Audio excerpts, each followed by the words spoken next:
सियावर रामचंद्र की। बहुत बहुत धन्यवाद। हमारे उत्तर प्रदेश के कर्मठ एवं यशस्वी माननीय मुख्यमंत्री श्री योगी आदित्यनाथ जी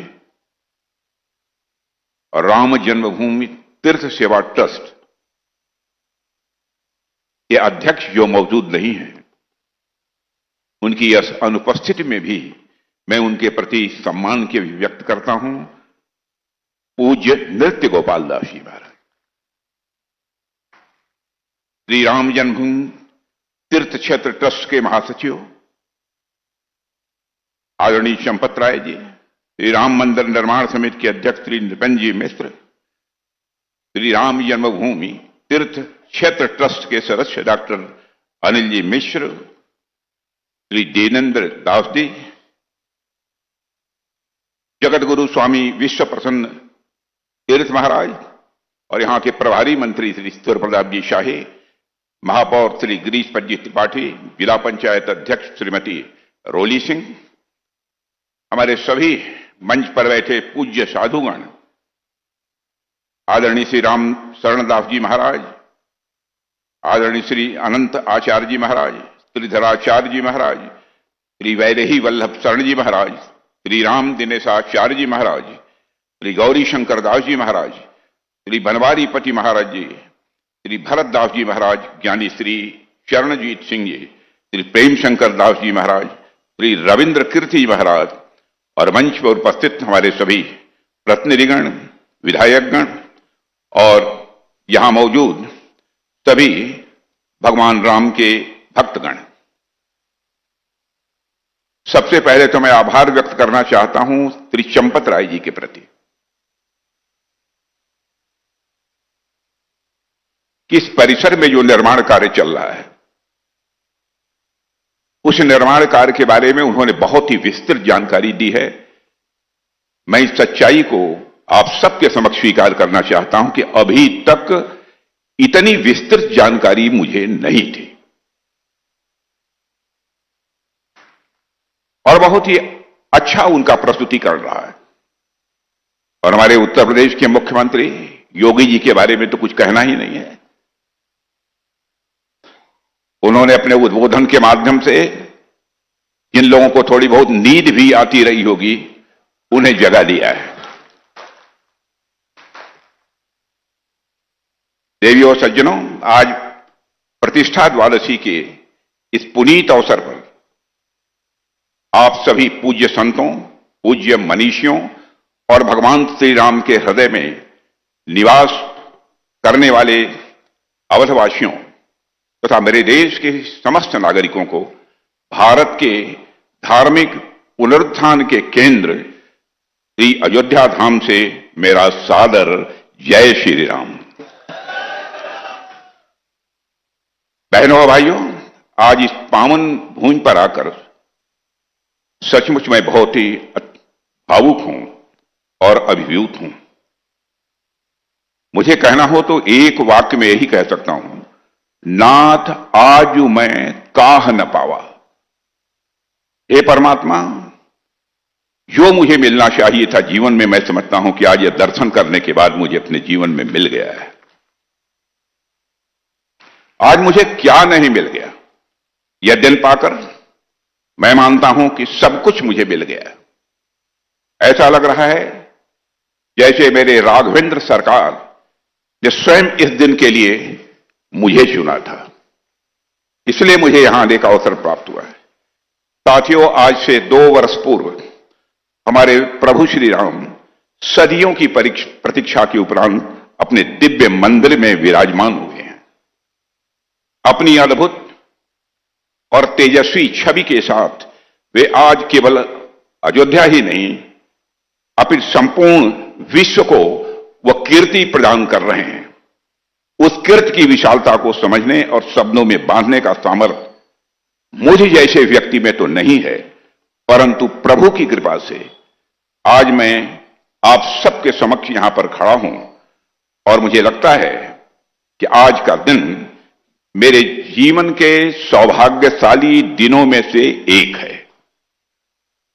देवियों और सज्जनों, आज हनुमानगढ़ी में विराजमान श्री हनुमंत जी महाराज, मैं मानता हूं उल्लास से वह परिपूर्ण है।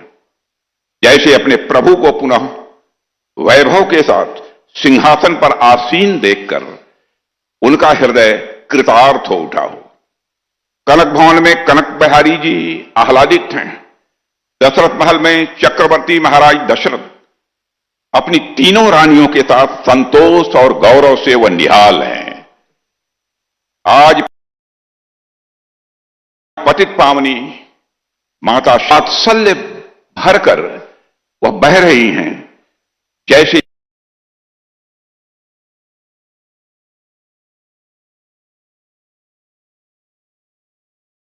अभिषेक स्वयं अपने आंचल से वह कर रही हो। देवियों और सज्जनों, आज अयोध्या की हर गली, हर चौक, हर द्वार, हर श्वास राममय होकर आनंदित है। जिस समय मैं योगी जी के साथ दर्शन करने जा रहा था, अयोध्या की सड़कों पर जो मैंने दृश्य देखा, देवियों और सज्जनों, कभी भी जीवन में मैं यह कल्पना भी नहीं कर सकता था। और मैं मानता हूं कि यह आनंद केवल अयोध्या तक ही सीमित नहीं है। आज पूरा अवध क्षेत्र, आज संपूर्ण भारतवर्ष और आज विश्व का प्रत्येक वह हृदय जो राम को जानता है, राम को मानता है, राम को जीता है, सब एक साथ इस समय आह्लादित हैं। सभी एक साथ पूरी तरह से वो प्रसन्न हैं। देवियों सज्जनों, आज का दिन हम सभी के लिए अत्यंत, मैं मानता हूं कि गौरव का क्षण है। और वह ऐतिहासिक क्षण जब भगवान श्री रामचंद्र ने स्वयं अवध की धरती पर पुनः अपने भक्तों को दर्शन देने का समय निश्चित किया था, उसके 2 वर्ष पूरे हो गए हैं।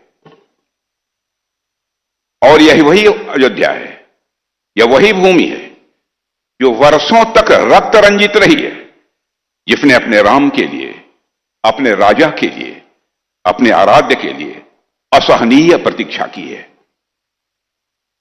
जिसने अपमान सहे, जिसने पीड़ा सही है, लेकिन फिर भी अपनी आस्था को कमजोर नहीं होने दिया, अपनी आस्था को डगमगाने नहीं दिया। आज जब श्री प्रभु राम के आगमन के 2 वर्ष पूर्ण होने पर हम सभी यहां साक्षी बने खड़े हुए हैं, तो यह उन सदियों की प्रतीक्षा के पूर्ण होने का उत्सव है, ऐसा मैं मानता हूं। 2 वर्ष पूर्व पौष शुक्ल पक्ष की द्वादशी को जो प्राण प्रतिष्ठा हुई थी, वह केवल राम लला की मूर्ति की प्राण प्रतिष्ठा नहीं थी, अपितु वह एक लंबे समय के बाद भारत के जनमानस में पुनः हुई आध्यात्मिक प्राण प्रतिष्ठा थी। मेरे बहनों एवं भाइयों, हमारे प्रधानमंत्री जी कहते हैं कि आज इस देश में जो कुछ भी हो रहा है और आने वाले कुछ वर्षों में इस देश में जो कुछ भी होगा, वह भविष्य के 1000 वर्षों की नींव रखेगा। भगवान रामलला के मंदिर का, चाहे वह स्थापत्य हो या फिर इसकी भावना, उनके इस कथन को मैं मानता हूं कि चरितार्थ कर रहे हैं।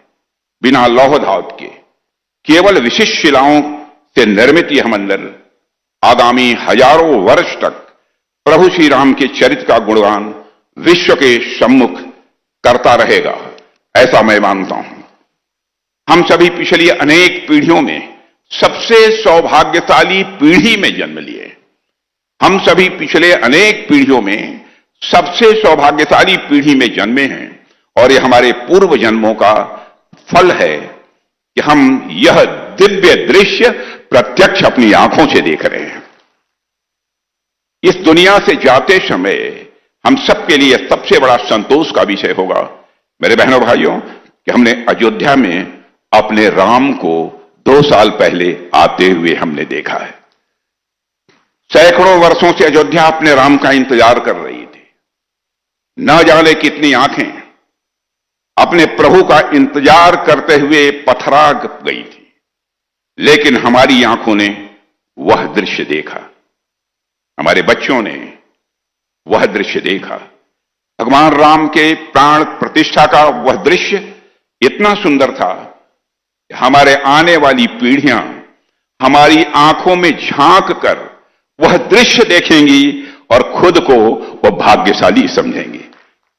देखने वालों की आंखों में झांक कर आने वाली पीढ़ियां देखेंगी भगवान राम को और वह अपने को भाग्यशाली समझेंगी।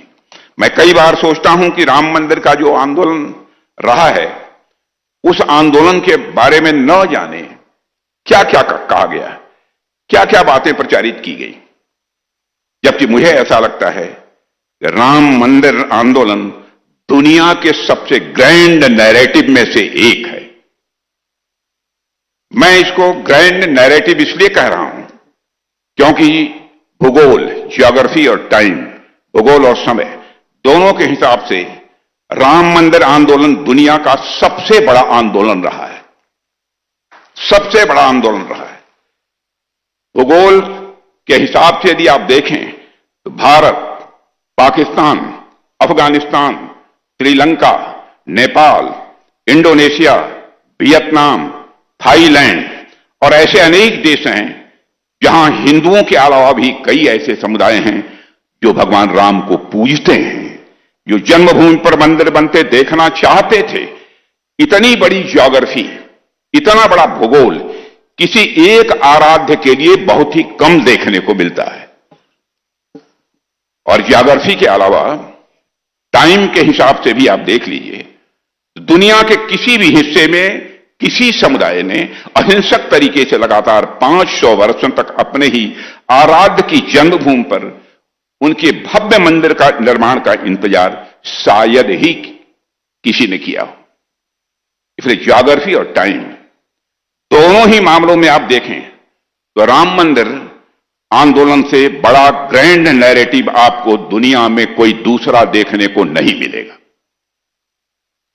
हम उस ग्रैंड नैरेटिव की सफलता की भी उत्सव मना रहे हैं, मैं ऐसा मानता हूं। और वह नैरेटिव इतना सफल हुआ कि न सिर्फ राम अपने मंदिर में आए, बल्कि आज उस मंदिर पर धर्म की ध्वजा लहरा रही है। कितने ही विदेशी आक्रांता, कितने ही विदेशी आक्रांता इस देश आए, सबने सनातन के इस केसरिया ध्वज को गिराने की चेष्टा हमेशा की, लेकिन अब राम मंदिर के शिखर पर जब यह केसरिया ध्वज देवी और सज्जनों आज लहरा रहा है, तो इस ध्वज से टकराने वाली हवाएं दुनिया भर में जाकर यह संदेश देंगी कि हमारी ओर गौर से देखो। दुनिया भर में जो भी इस ध्वज से हवाएं टकराएंगी, दुनिया भर में जाकर यह संदेश देंगी, हमारी ओर ध्यान से देखो, हमारी ओर गौर से देखो। हम वही सभ्यता हैं जिसे मिटाने के लिए न जाने कितने आक्रांता आए। आज उन आक्रांताओं के कहीं अवशेष भी नहीं बचे हैं और हमारे ध्वज समंदर पार भी गगन से इस समय बातें कर रहे हैं। देवियों सज्जनों, जब हम भगवान श्री राम के चरित्र को, जब हम भगवान श्री राम के चरित्र को पढ़ते हैं, रामायण से रामचरितमानस या राम कथा के अन्य प्रसंगों को हम समझते हैं, तो एक बात बार बार सामने आती है कि जब जब इस धरती पर ऋषियों ने यज्ञ करने का संकल्प लिया, तपस्या का मार्ग चुना, धर्म की स्थापना का उन्होंने प्रयास किया, तब तब कुछ आसुरी शक्तियां आईं और उस यज्ञ को भंग करने का उन्होंने प्रयास किया। यही इतिहास है, यही सत्य भी है और वैसा ही दृश्य हमने अपने जीवन काल में भी देखा है। जब रथ यात्रा शुरू हुई और अयोध्या से लेकर पूरे भारत के संत, महंत, वैरागी और कार सेवक एक स्वर में खड़े हुए, तब उन पर भी वही आसुरी शक्तियां टूट पड़ी थी। मैं खुद भी उन तमाम घटनाओं का साक्षी रहा हूं और मैं अपने को भाग्यशाली मानता हूं कि जिस समय ढांचा यहां गिरा था, उसके बाद पहला जो सत्याग्रह का आंदोलन प्रारंभ हुआ था, उसमें युवा मोर्चे का मैं राष्ट्रीय अध्यक्ष था। एक संत के साथ मुझे भी नेतृत्व करने का अवसर प्राप्त हुआ था। गोलियां चली थी उस समय, लाठियां बरसी, रास्ते रोके गए और प्रभु राम का नाम लेने वालों को अपराजित घोषित करने का भी उस समय प्रयास किया गया। राम का नाम लेने वालों को कारागार की चार दीवारियों के पीछे कर दिया गया। पर देवियों सज्जनों, हम सब ने प्रभु राम से ही सीखा है, समय सबका न्याय करता है। प्रभु राम से हम सबने सीखा है, समय सबका न्याय करता है। जिसने राम का साथ दिया, जिसने राम राज्य का साथ दिया, जिसने अयोध्या और अवध के विकास का साथ दिया, वह आज प्रभु की कृपा से निरंतर इस राष्ट्र की सेवा में लगा हुआ है। और जिन्होंने राम काज के मार्ग में अवरोध खड़े किए, जिन्होंने संतों, वैरागियों और नागा साधियों तक पर भी गोलियां चलवाई, जिन्होंने त्याग और तपस्या को कुचलने का काम किया, उनकी स्थिति भी आज दुनिया देख रही है। देवियों सज्जनों, कोई भी सामाजिक आंदोलन अचानक शून्य से जन्म नहीं लेता है। कोई भी सामाजिक आंदोलन शून्य से जन्म नहीं लेता है। वह समाज की चेतना से निकलता है, समाज के भीतर पलता है और समाज के बदलाव के अनुसार खुद को बदलते हुए आकार भी लेता है। और जब आंदोलन आगे बढ़ता है तो वह समाज की दिशा भी तय करता है। राम मंदिर निर्माण का आंदोलन भी एक ऐसा ही आंदोलन रहा है जिसने न केवल इतिहास को झकझोरा है, बल्कि वर्तमान को दिशा दी है और साथ ही भविष्य की नींव भी रखी है। बहनों भाइयों, यह संघर्ष कोई एक दिन का नहीं था। यह संघर्ष कोई एक दिन का नहीं था। यह 5 शताब्दियों से अधिक समय तक चला हुआ धैर्य, तपस्या और आस्था का यह संघर्ष था। लेकिन मुझे याद आता है कि जिस तीव्रता, जिस चेतना और जिस व्यापक जन जागरण के साथ यह आंदोलन 90 के दशक में सबके सामने आया, उसने पूरे राष्ट्र को ही पूरी तरह से आंदोलित कर दिया था। हम सबने भगवान राम के मंदिर के लिए चले उस आंदोलन को अपनी आंखों से देखा है और मैं कहना चाहता हूं कि देखा ही नहीं है, बल्कि उस आंदोलन को हम लोगों ने जिया भी है। संयोग देखिए कि वही 90 का दशक भारत के लिए एक परिवर्तन का दशक भी बना। आर्थिक मोर्चे पर देश ने नए रास्ते खोले। निजीकरण, उदारीकरण और वैश्वीकरण की प्रक्रिया प्रारंभ हुई। सामाजिक स्तर पर वंचितों, शोषितों, पिछड़ों और मातृशक्ति के स्वाभिमान की नई आवाज इसी हिंदुस्तान की धरती पर सुनाई देने लगी। मैं यह नहीं कहता कि यह सारे परिवर्तन केवल मंदिर आंदोलन के कारण हुए, लेकिन इतना मैं अवश्य कह सकता हूं कि जब भी समाज जागता है तो उसका असर हर क्षेत्र पर पड़ता है। कोई क्षेत्र समाज जीवन का अछूता नहीं रह जाता है। चेतना कभी एक दिशा में नहीं बहती, वह पूरे समाज को अपने साथ बहा ले जाती है। वही चेतना हमें आज भी समस्त भारत में इस समय दिखाई दे रही है। आज डबल इंजन सरकार के सशक्त नेतृत्व में अयोध्या अभूतपूर्व परिवर्तन का यह साक्षी बन रही है। हमारे प्रधानमंत्री जी की दूरदर्शी सोच के अनुरूप आस्था, संस्कृति और इतिहास को संजोते हुए यहां विश्व स्तरीय आधारभूत संरचना का निर्माण हो रहा है। राम मंदिर निर्माण के बाद करोड़ों श्रद्धालुओं के आगमन ने अयोध्या को वैश्विक धार्मिक पर्यटन का केंद्र बना दिया है। सड़कों, आवास, हरित क्षेत्रों, हवाई अड्डे और रेलवे के विकास से अयोध्या एक आधुनिक, सुरक्षित और समृद्ध मॉडल शहर के रूप में इस समय हम सबके सामने खड़ा है। देवियों सज्जनों, यह विकास केवल मैं मानता हूं अयोध्या का विकास नहीं है, बल्कि समूची भारत के गौरव का यह प्रतीक है। इसलिए मैं श्री हनुमान जी के प्रत्यक्ष कृपा पात्र उत्तर प्रदेश के यशस्वी मुख्यमंत्री श्री योगी आदित्यनाथ जी को भी इसके लिए मैं विशेष बधाई देना चाहता हूं।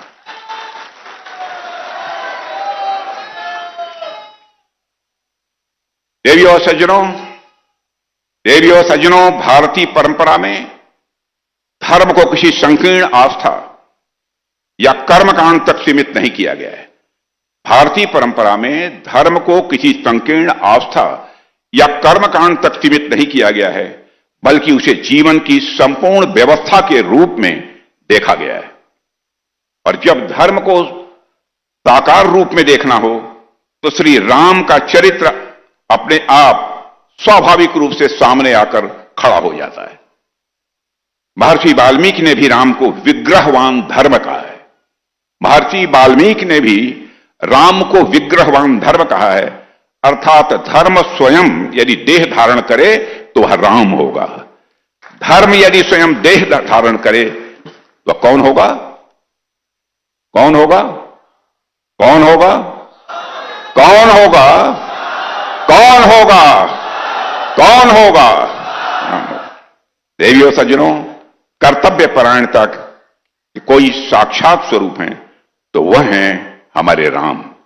कर्तव्य परायणता के कोई साक्षात स्वरूप हैं तो वह हैं हमारे राम। नीति के कोई साक्षात स्वरूप हैं तो वह हैं हमारे राम। मर्यादा के कोई साक्षात स्वरूप हैं तो वह हैं हमारे राम। और धर्म के कोई साक्षात स्वरूप हैं तो वह हैं हमारे राम। राम यानी सत्य, राम यानी संयम, राम यानी संकल्प, राम यानी अनुशासन, राम यानी संघर्ष। सबके साथ राम यानी संघर्ष। राम का जीवन किसी चमत्कार या अलौकिकता का प्रदर्शन नहीं है, बल्कि वह निरंतर कठिन परिस्थितियों में विवेकपूर्ण निर्णय लेने की, मैं मानता हूं, अपने में वह कथा है। वे धर्म के रक्षक ही नहीं, बल्कि धर्म के अनुशीलक भी हैं। उनका धर्म स्थिर नहीं है, उनका धर्म परिस्थितियों के साथ प्रश्न करता है। उनका धर्म परिस्थितियों से प्रश्न करता है, स्वयं को कसौटी पर कसता है और फिर भी मूल्यों से विचलित वह नहीं होता है। ऐसा है हमारे राम का धर्म। राम की महानता इसी में है कि वे कभी अपने कर्तव्य को सरल नहीं बनाते, बल्कि स्वयं को कठोर बनाकर कर्तव्य का वह निर्वाह करते हैं। कहना मैं यह चाहता हूं, राम किसी कथा का विषय नहीं है, राम किसी ग्रंथ के अध्याय नहीं है। राम वह चेतना है जो मनुष्य को मनुष्य बनाए रखती है। राम वह चेतना है जो मनुष्य को मनुष्य बनाए रखती है। जहां निर्णय लेना कठिन हो जाता है, वहां राम आदर्श बनकर खड़े हो जाते हैं। जहां शक्ति उन्माद बनने लगती है, वहां राम मर्यादा बनकर खड़े हो जाते हैं। जहां अधिकारों की बात आती है, वहां राम कर्तव्य बनकर हम सबके सामने आ जाते हैं। ऐसे हैं हमारे राम। राम वहां है जहां मन स्वार्थ से ऊपर उठकर विवेक का हाथ थाम लेता है। राम वहां है जहां मन स्वार्थ से ऊपर उठकर विवेक का हाथ थाम लेता है। राम उस धर्म का स्वर है जो जीवन के हर संघर्ष में उतरता है। वन की धूल में राम है, राज सिंहासन की गरिमा में राम है, निषाद राज के आलिंगन में राम है, और सबरी की प्रतीक्षा में भी यदि कोई है तो हमारे और आपके राम है। जहां किसी ने आखिरी आशा छोड़ी नहीं, जहां किसी ने आखिरी आशा छोड़ी नहीं, वहां राम उपस्थित हैं। जहां किसी ने आखिरी आशा छोड़ी नहीं, वहां राम उपस्थित हैं। और जहां किसी ने अन्याय सहकर भी अधर्म नहीं चुना, वही राम जीवित हैं। देवियों सज्जनों, जब हम लोग भगवान राम की मर्यादा पर चर्चा कर रहे हैं, तो मैं उनकी मर्यादा का हम भारतीयों पर जो असर पड़ा है, उस पर भी मैं आपका ध्यान दिलाना चाहूंगा। मैं हमेशा कहता हूं कि राम हमारी चेतना में बसे हैं। वे हमारी चेतना में ऐसे रचे बसे हैं कि उनकी मर्यादा अब हमारी पहचान बन गई है।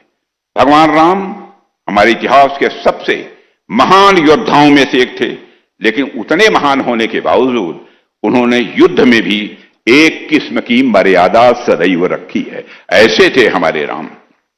राम शत्रु से युद्ध करते हुए भी अपनी मर्यादा नहीं लांघते हैं। राम शत्रु से युद्ध करते हुए भी अपनी मर्यादा नहीं लांघते हैं। जब युद्ध भूमि में राम नागपाश जैसे दिव्यास्त्रों के प्रभाव में आते हैं, तो वे उसे अस्वीकार नहीं करते, बल्कि उसकी शक्ति और नियमों को अस्वीकार करते हैं। युद्ध के बीच में भी राम मर्यादा नहीं छोड़ते, और रावण जब निहत्था होता है, जब रावण निहत्था होता है, तो हमारे राम युद्ध को स्थगित कर देते हैं। ऐसे हैं मर्यादा पुरुषोत्तम भगवान राम। राम जानते हैं कि मर्यादा टूटे, राम जानते हैं मर्यादा टूटे तो विजय भी पराजय बन जाती है। ऐसे हैं हमारे राम। देवी और सज्जनों, रक्षा मंत्री हूं इस देश का। ऑपरेशन सिंदूर की मैं जरूर चर्चा करना चाहूंगा।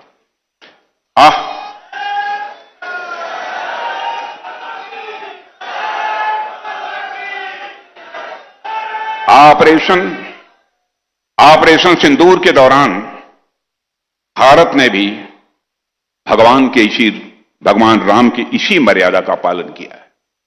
ऑपरेशन सिंदूर के दौरान भारत ने भी भगवान राम के इसी मर्यादा का पालन किया है। जैसे राम का लक्ष्य रावण का संहार नहीं, बल्कि अधर्म का अंत था, हमारा भी वही लक्ष्य था कि हम आतंकियों और उनके आकाओं को सबक सिखाकर आएंगे, और हमने बहनों भाइयों बस यही किया।